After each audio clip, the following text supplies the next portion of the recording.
जय हिंद फ्रेंड्स। तो हम पढ़े थे धीर सिंह धाबाई की शिक्षा मनोविज्ञान की बुक, और धीर सिंह धाबाई की शिक्षा मनोविज्ञान की बुक में आज हम पहुंच चुके हैं कुछ पेज नंबर 114 पर। ठीक है, तो सबसे पहले मैं आपको बता दूं कि इस वाले सेशन में जो बच्चे नए जुड़े उनके लिए, बाकी तो जानते ही है ना, तो इस वाले सेशन में सिर्फ और सिर्फ बातों में हम कुछ नया कॉन्सेप्ट सीखने की और चीजों को याद करने की कोशिश करते हैं। और धीर सिंह धाबाई की बुक का पेज नंबर 114 आज पढ़ने और 114 आज पढ़ने वाले, इसमें जो भी गिवन है ना उसको एक थोड़ा सा समझने की कोशिश करेंगे, उसका एक ओवरव्यू लेने की कोशिश करेंगे। बहुत फाइन इन्फॉर्मेशन तो नहीं पढ़ते, लेकिन थोड़ा सा हम समझने की कोशिश करते हैं। इसके बाद अगर आप बुक पढ़ते हो ना, तो आपको बुक को देखने का एक थोड़ा सा नजरिया मिल जाता है, उस पेज को देखने का, समझने का। वरना इससे पहले वो थोड़ा सा अजनबी सा लगता है, थोड़ा सा फेमिलियर होते हैं हम उस पेज के प्रति। तो क्या पढ़ने वाले हैं आज हम? देखो, आज हम कुछ है ना व्यक्तित्व के बारे में देखने वाले इस 114 पेज में। तो व्यक्तित्व के बारे में हम जानेंगे कि व्यक्तित्व के व्यक्तित्व को नापने के किन किन लोगों ने प्रयास किए, किन किन लोगों ने इस क्षेत्र में कुछ काम करा, उनके बारे में। मतलब कि क्या क्या कॉन्सेप्ट गिवन है जिससे हम व्यक्तित्व को पता कर सकते हैं कि इस तरीके के ये व्यक्तित्व इस तरीके का है, ये व्यक्तित्व इस तरीके का है। मतलब व्यक्तित्व को मापने की कितनी सारी मापनियां हैं, उनके बारे में कुछ 7 से 8 मापनियों का नाम भर लेंगे। ठीक है, सिर्फ जिक्र भर करेंगे, उसमें कुछ कुछ हल्का हल्का सा इन्फॉर्मेशन भी गिवन है ना। इसके अलावा कुछ परिसूचियां भी बनाई गई। परिसूचियां किसको कहते हैं? मे भी परिसूचियां कुछ क्वेश्चनरी होती है ना, क्वेश्चन होते हैं। तो कुछ इस तरीके की परिसूचियां भी बनी, क्वेश्चन की लिस्ट भी बनी, जिससे हम व्यक्तित्व को नाप सकते हैं। इनके अलावा व्यक्तित्व को मापने के बहुत सारे और भी प्रयास किए हैं, बहुत सारे और भी तरीके हैं जिससे हम व्यक्तित्व को नाप सकते हैं। जैसे कि कोई चित्र वगैरह दिखा करके व्यक्तित्व को नापा जा सकता है, कोई वाक्य कंप्लीट करके चित्र को व्यक्तित्व को नापा जा सकता है, और या फिर किसी मतलब बहुत से तरीके होते हैं ना। कोई वाक्य आपसे कंप्लीट करवा लिया हो, कोई चित्र आपसे बनवा लिया हो, या फिर किसी परिस्थिति में आपको ऑब्जर्व करना। बहुत सारे तरीके होते हैं व्यक्तित्व को देखने के, व्यक्तित्व को समझने के। तो यही देखेंगे कि व्यक्तित्व को समझने के, व्यक्तित्व को जांचने के कितने कितने तरीके इस पेज में गिवन है। इसके अलावा कौन से ऐसे प्रश्नों की लिस्ट है जिससे अपन व्यक्तित्व को नाप सकते हैं, कौन कौन सी ऐसी परिसूचियां हैं यानी क्वेश्चन लिस्ट है जिससे हम व्यक्तित्व को नाप सकते हैं। तो वो बहुत सारे तरीके गिवन है व्यक्तित्व को नापने के, जैसे कि IBT है, इंक डॉट टेस्ट है, यानी कोई शाई का डब्बा दिखाकर बताया जाता है कि ये कैसा दिख रहा है, आपको इसमें क्या दिख रहा है, ये सब। और उसके बाद FWT यानी free word association, FWA free word association, आप स्वतंत्र या मुक्त शब्दों को कैसे जोड़ते हो, यानी किन किन शब्दों को आपस में जोड़ते हो। प्यार को किससे जोड़ते हो, माँ से जोड़ते हो या किसी और से। नफरत को किससे जोड़ते हो, अपनेपन को किससे जोड़ते हो। अलग अलग शब्दों को किससे जोड़ने की कोशिश करते हो, इससे आपकी व्यक्तित्व में पता चलता है। ये फ्री वर्ड एसोसिएशन विधि हो जाती। उसके बाद एक हो जाती सेंटेंस कंप्लीशन टेस्ट। आप अधूरे वाक्य को किससे जोड़ते हो? मेरे पापा डैश डैश डैश, मेरी मम्मी डैश डैश डैश, मुझे सबसे अच्छा लगता है तब डैश डैश डैश। तो इससे आपके व्यक्तित्व के बारे में पता चलता है। आप क्या फिलअप करते हो वहां पे, इससे पता चलता है आपको सबसे अच्छा मोमेंट कौन सा लगा, जब आपने किसी को हराया, ये कहते हो आप, या फिर आपको सबसे अच्छा तब लगा जब आपने किसी की मदद करी। तो इन दोनों में से जो भी वाक्य आप कहोगे, इससे आपके व्यक्तित्व के बारे में डिफाइन होगा। और इसके अलावा कुछ सीनियर एसोसिएशन एप्रिसिएशन टेस्ट भी आता है, जिससे थोड़े बड़े एज के लोगों के बारे में पता करते हैं। यही कुछ 50 या 48 के आसपास इन लोगों के बारे में पता किया जाता है कि इनका व्यक्तित्व कैसा है। इसके अलावा बहुत सारे और भी है, जैसे कि चित्रकुंठा। चलो यहाँ तो ये नहीं देखेंगे, कुछ और देखेंगे, जैसे कि ये सारे हो जाते हैं तरीके जिससे आप व्यक्तित्व को पता कर सकते हो। इसके अलावा और भी है, सोजत मेहंदी वगैरह हो जाता है। और एक घर चित्र वाला हो जाता है, जो बंक के द्वारा। ये ज्यादा तो नहीं गिवन है कि इसमें क्या बताया, लेकिन चित्र तो बेसिकली चित्र ही बनवाते होंगे।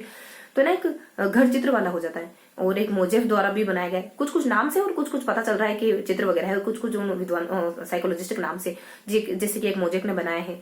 और एक पेड़ है, घर पेड़ है, और एक चित्र कहानी है, मतलब चित्रों को देखकर कहानी बनाओ। और ये 3 हो जाते हैं। इसके अलावा कुछ कुछ जैसे कि मनोविश्लेषण वाला है। मनोविश्लेषण आपके सपनों को जांचता है और बताता है आपके व्यक्तित्व कैसा है। वही शब्द साहचर्य से बताता है, फ्री वर्ड एसोसिएशन से बताता है, अलग अलग। मनोविश्लेषण तो फ्राइड का, ये पूरी स्टडी करते हैं, और मतलब इस संप्रदाय, मतलब इसमें ये ना पूरी स्टडी करी जाती है आपके बाकायदा आपके ऊपर, फिर बताया जाता है आप कैसे व्यक्ति हो। और इसके अलावा सोजत मेहंदी आ जाता है, और मनोविश्लेषण है, सोजत मेहंदी है। और रोजनविंग का चित्र कुंठा परीक्षण आ जाता है। आपको कुंठा के कुछ चित्र दिखाए जाते हैं, और फिर आपको रेस्पॉन्स देने के लिए, प्रतिक्रिया देने के लिए कहा जाता है। उसके बाद एक पर्सन करके विद्वान आते हैं, उनके द्वारा भी बनाए गए हैं। और इस तरीके से एक रोबोट करके एक व्यक्ति आते हैं, उनके द्वारा भी इस तरीके का कोई स्ट्रक्चर डेवलप किया, जिससे व्यक्तित्व के बारे में पता चलता है ना। और इन सब के बाद कुछ और बातें आ जाती है, जैसे कि कुछ ऐसी प्रश्नावलियां हैं, फिर परिसूचियां जिनको हम कहें, या क्वेश्चन की लिस्ट है, जिससे आपके व्यक्तित्व के बारे में पता चल सकता है। तो एक ऐसी लिस्ट हाथावता मेकिले ने बनाई। उसमें कुछ 567 तकरीबन क्वेश्चन होंगे, और 10 नैदानिक मापनियां, और कुछ 3 वैधानिक मापनियां करके। मापनियां क्या होंगी?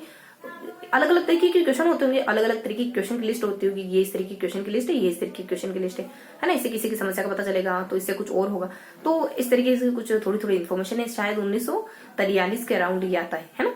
इस तरीके से बताते हैं। और भी ऐसी क्वेश्चनरी से जिनका नाम यहाँ गिवन है, थोड़े थोड़े से नाम है, दो दो तीन तीन कुछ 3 से 4 नाम और गिवन है, जिससे ये पता चलता है कि ये और तरीके हैं जिससे आप ये और क्वेश्चन की लिस्ट है जिससे आप व्यक्तित्व के बारे में जान सकते हो। तो इस तरीके से हमने मोटा मोटी एक आइडिया ले लिया कि इस पेज में क्या है। अब आप अगर थोड़ा सा इस पीडीएफ को देखोगे या फिर आपके पास हार्ड कॉपी है तो देखोगे ना, तो चीजें आपको थोड़ा सा पता चलेगा कि हम क्या पढ़ रहे हैं। वरना शुरुआत में जब पढ़ते हैं ना तो हमको बहुत स्पष्ट नहीं हो पाता कि हमने क्या पढ़ा।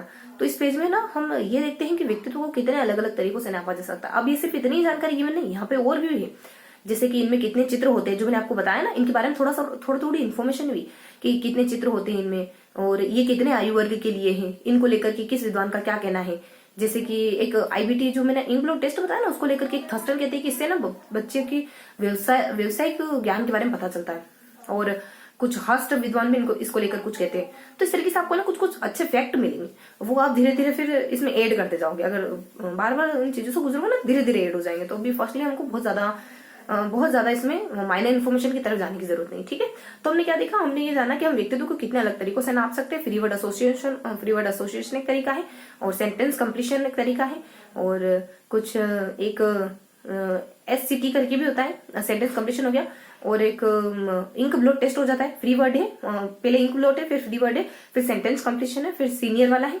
ये सारे अपने इंग्लिश के नाम हो जाते हैं। उसके बाद कुछ अलग नाम भी हो जाते हैं, जैसे कि मोजेक है। देखो थोड़ा सा ट्रिक से ध्यान रखो, उसके तो मजे, जिसने पेड़ का चित्र बनाया, मोजेक है, पेड़ और घर पेड़ है, और चित्र वाला चित्र कहानी वाला है। और एक लड़की इसी वो कहती है कि मेरा मन है ना टेस्ट वेस्ट देते हुए नहीं लगता है, मेरा मन तो मेहंदी बनाने लगता है। तो मनोविश्लेषण, मन नहीं लगता है ना टेस्ट में, तो एक टेस्ट से कुछ ध्यान रखोगे तो मनोविश्लेषण आ जाता है। और कुछ हाँ टेस्ट वगैरह आ जाता है। देन सोजत मेहंदी वाला आ जाता है। और एक बच्चा कहता है, एक लड़की हो गई है ना, और एक मजे हो गए जिसने पेड़ का चित्र बनाया। एक लड़की होगी जिसका पढ़ाई में मन नहीं लगता है, चित्र पेंटिंग मतलब मेहंदी बनाने में मन लगता है। और एक लड़का हो जाता है जो रोज रोबोट के साथ खेलता है, एक रोबोट उसके पास खेलना है। तो पर्सन मतलब पर्सन है, लड़का मतलब पर्सन समझो, पर्सन है, रोज तो रोजन में कहा जाता है, वो रोबोट के साथ खेलता है, रोबोट द्वारा बनाया गया। तो मोटा मोटी ये नाम है, इनमें थोड़ी थोड़ी सी इन्फॉर्मेशन हो रही है। इसके अलावा क्वेश्चनरी में एक क्वेश्चनरी का मैंने थोड़ा सा जिक्र करा आपके सामने की एक खाता तथा मिकिले ने ऐसी एक क्वेश्चन की लिस्ट बनाई जिसमें 567 क्वेश्चन थे, 10 नैदानिक मापनियां थी, 3 वैधानिक मापनियां, कुछ कैटेगरी होती होगी कि इस तरीके के प्रश्न है। वैधानिक मापने मतलब इस तरीके के क्वेश्चन इसमें आते होंगे, कुछ इस तरीके के क्वेश्चन 3 नैदानिक मापने में आते, अलग अलग टाइप के क्वेश्चन होते होंगे ना। तो कुछ इस तरीके से इसका थोड़ा सा क्लासिफिकेशन। तो हमने कुछ बेसिक जानकारी पता करी ना कि कुछ इतने तरीके होते हैं जिससे अपन व्यक्तित्व को नाप सकते हैं, और कुछ इस तरीके की परिसूचियां भी जिससे अपन व्यक्तित्व को नाप सकते हैं। तो इंक ब्लड है, फ्री वर्ड है, और कुछ सेंटेंस कंप्लीशन है, और सीनियर वाला है, और वही अपने रोबोट है, एक बच्चे वाला है, एक बच्ची वाला है, और एक मजे वाला है जिसके मजे हो गए, जिसने पेड़ का चित्र बनाया उसको ज्यादा नंबर मिल गए, कंप्यूटर के चित्र बनाने वाले कम नंबर मिले।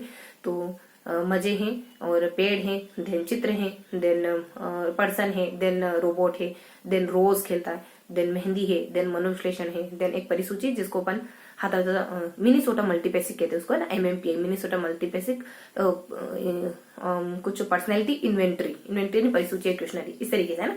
तो ये हमने 3 बार रिवाइज कर लिया, 1-2 बार में देखे तो कुछ नाम है जो ये बताते हैं कि ये वो तरीके हैं जिससे आप व्यक्तित्व को पता कर सकते हो। इसके बाद फिर परिसूचियां, ये भी वो तरीका है जिससे आप व्यक्तित्व ज्ञान पता कर सकते हो। नाम कौन कौन से, इंक ब्लड टेस्ट है, फ्री वर्ड एसोसिएशन है, सेंटेंस कंप्लीशन है, सीनियर वाला है, और मजे है, एक बच्चे के मजे जिसने ये चित्र बनाया, फिर लड़का है, फिर लड़की, इस तरीके से ध्यान रखेंगे।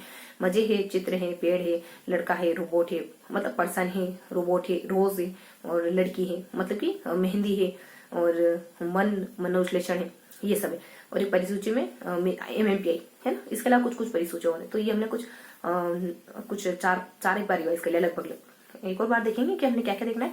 इंक ब्लड टेस्ट है, सेंटेंस कंप्लीशन है, फ्री वर्ड एसोसिएशन है, सीनियर वाला है, और मजे हैं, पेड़ है, चित्र है, लड़का है मतलब पर्सन का और लड़का को ट्रिक के लिए। तो पर्सन है, रोज है, रोबोट है, और मेहंदी है, मनोविश्लेषण है ना। टेस्ट में नहीं लगता मन, टेस्ट करके भी कुछ। उसके बाद एक परिसूची है MMPI जो आपके व्यक्तित्व को जानने में मदद करती है, ठीक है। तो एक MMPI है। तो इस तरीके से हमने मोटा मोटी 5 बार रिवाइज कर लिया कि ऐसी क्या बातें हैं, ऐसे कौन से पहलू हैं या ऐसे कौन से तरीके हैं जिससे आप व्यक्तित्व को पता कर सकते हो। ठीक है, तो ये इतने सारे तरीके हैं। ये सब क्या है, इसमें ना बेसिकली आपसे कुछ लिखवाया नहीं जाता, ये सारे अलिखित तरीके के हैं। इसमें आपको कुछ बनाने का या फिर कुछ जोड़ने का, तोड़ने का, इस तरीके से कहते हो आपके व्यक्तित्व के बारे में पता करते हैं। जैसे फ्री वर्ड वाला तो शब्द वाला हो जाएगा, है ना, और इंक ब्लड वाला ऐसे ही हो जाएगा जो आपके व्यक्तित्व के बारे में ऐसे ही बता देता है, शाही के दबों से भी बता देता है। तो ये हमको इनके बारे में थोड़ी थोड़ी सी एक एक दो पॉइंट भी हैं, जैसे कि ये सीनियर वाला 50 साल के बाद वाले का है ना, और एक एक दो जैसे कि मैंने एक और हो जाती शब्द वाला बताया ना, सबसे पहले गाल्टन ने बनाया था, उसके बाद एक और आ जाते हैं फ्रांसिस गाल्टन, और एक और व्यक्ति आते हैं। पहले तो फ्रांसिस गाल्टन बनाते, फिर बाद में कोई और बनाते, इन्होंने 75 बनाए थे, फिर बाद में 100 शब्द बने। तो इस तरीके से एक एक दो इसमें फैक्ट भी लगे हुए। ठीक है, तो ये था हमारा आज का पूरा सेशन। तो फिर मिलेंगे ऐसे किसी अगले सेशन में किसी अगले कॉन्सेप्ट के साथ। तब तक के लिए बस हंसते रहिए, मुस्कुराते रहिए और ईमानदारी से पढ़ाई करते रहिए।